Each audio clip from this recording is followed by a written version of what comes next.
You have a narrator. Everybody does. A voice that runs a more or less continuous commentary on everything you do, everything you say, every decision you make, and everyone you avoid. It notices when you stumble. It replays the moments you'd rather forget.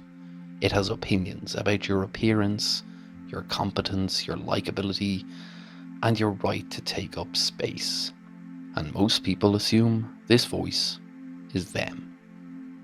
It isn't. The inner critic is one of the shadow's most reliable representatives. It formed early, assembled from the voices of people who had authority over you. Parents, teachers, older siblings, early social groups.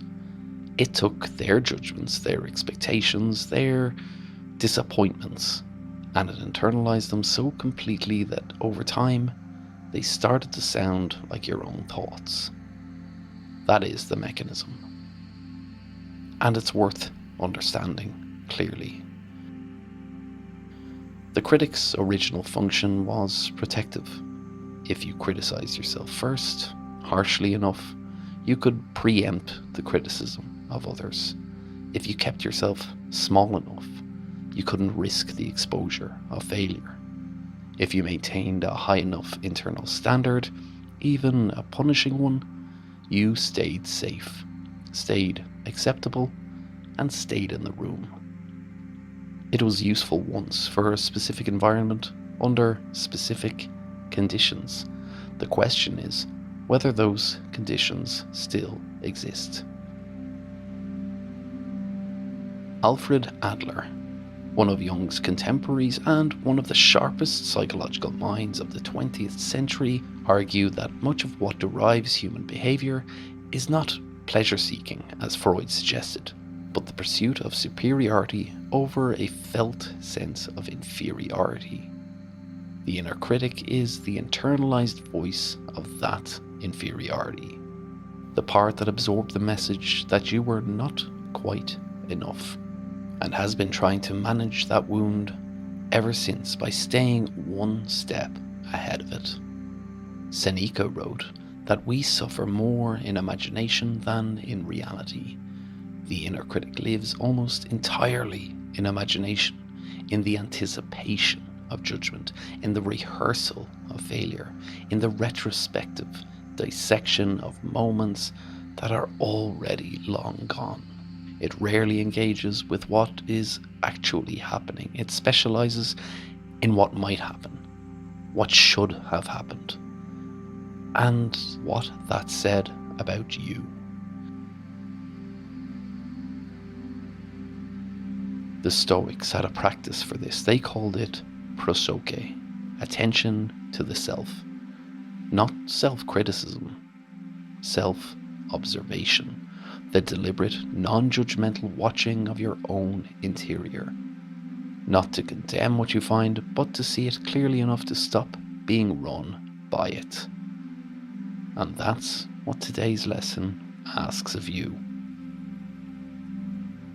The inner critic has a tone, a register, a particular flavour of attack that is specific to you. For some people, it's cold and dismissive. For others, it is an anxious voice. For others still, it is comparative, always measuring, always finding you slightly short of someone else's standard. Spend some time today noticing the specific texture of yours, and then ask the question that the critic almost never survives intact. Whose voice is this? Not metaphorically, literally. If you strip the content of the criticism away and just listen to the tone, the particular quality of the disapproval, does it remind you of anyone? A parent, a teacher, a version of a peer group from 20 years ago? The critic borrowed that voice. It isn't yours. That doesn't mean the things it says are always factually wrong. Sometimes the critic identifies real things, genuine areas you could do better, real consequences of real choices, but its delivery, the harshness, the relentlessness, the timing, that is learned behaviour. And learned behaviour can be unlearned. The goal today is not to silence the critic. Trying to silence it gives it more power, not less.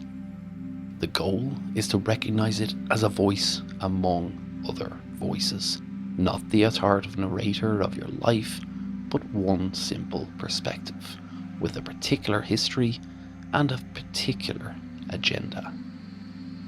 You are not obligated to believe everything you think. So I'll give you this mantra for today. The voice that judges me is not the voice of truth. It is the voice of an old protection I may no longer need.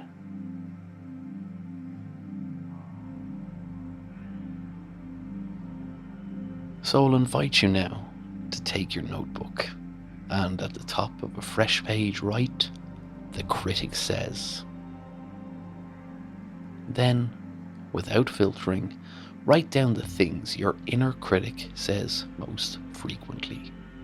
The recurring hits, the greatest hits of your own self-attack. When you have the list, go back and next to each one write, whose standard is this? Not your answers necessarily, just the question, sitting next to each item. Let it work on you.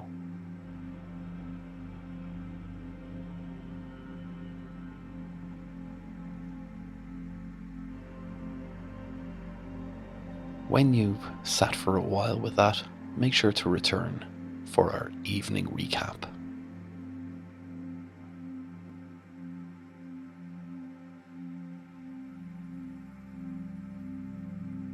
Welcome back. Today was all about the inner critic, the internalized voice of early authority that learned to sound like your own thoughts. The key things to carry here: the critic is not you. It is a composite of borrowed voices assembled for a specific protective purpose in a specific set of circumstances. Understanding that doesn't make it quieter immediately, but it changes your relationship to it. You stop being the person that it's talking to and start being the person observing it talk. Prosoke, the stoic practice of self-observation, is the antidote to the critic's grip. Not self-improvement, not self-attack in the other direction, just clear, steady watching of what is actually happening in your own interior.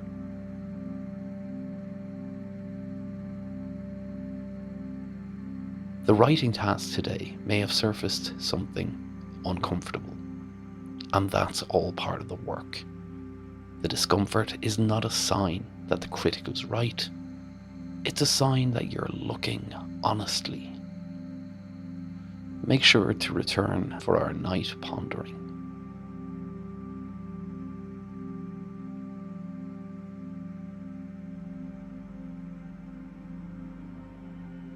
Welcome back. Think of someone whose behavior genuinely irritates you. Someone who gets under your skin in a way that feels slightly disproportionate.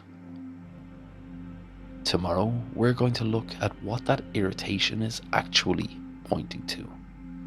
Tonight, just notice who came to mind and how quickly. Good night.